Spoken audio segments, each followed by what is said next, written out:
वहीं air India ने middle east के लिए फ्लाइट्स रद्द कर दी हैं। आज रात 12 बजे तक फ्लाइट्स रद्द रहेंगी। यूएई, सऊदी अरब के लिए भी फ्लाइट्स रद्द की गई। इजराइल और कतर के लिए भी उड़ानें रद्द की गई हैं। दिल्ली एयरपोर्ट पर कई मुसाफिर फंसे हुए हैं। गल्फ ममालिक जाने वाले मुसाफिर एयरपोर्ट पर फंसे हुए हैं। काफ़ी दिक्कतें उन्हें पेश आ रही हैं क्योंकि एहतियातन तमाम फ्लाइट्स को रद्द कर दिया गया है क्योंकि हालात वहां पर कशीदा बने हुए हैं। ईरान इजराइल जंग के मद्देनजर ये बड़ा फैसला यहां पर लिया गया है और इन तमाम फ्लाइट्स को फिलहाल अभी रद्द कर दिया गया है।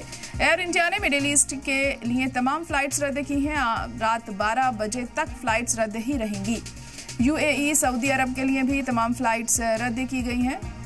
इजराइल और कतर के लिए भी उड़ानें रद्द की गई हैं। दिल्ली एयरपोर्ट पर कई मुसाफिर फंसे हुए हैं। फ्लाइट रद्द होने की वजह से गल्फ ममालिक जाने वाले तमाम मुसाफिर एयरपोर्ट पर ही परेशान दिखाई दे रहे हैं क्योंकि इन फ्लाइट्स को कैंसिल कर दिया गया है क्योंकि हालात मिडिल ईस्ट में कशीदा बने हुए हैं। सऊदी अरब, यूएई की तमाम फ्लाइट्स रद्द हुई हैं और आज रात 12 बजे तक ये सभी उड़ानें रद्द रहेंगी।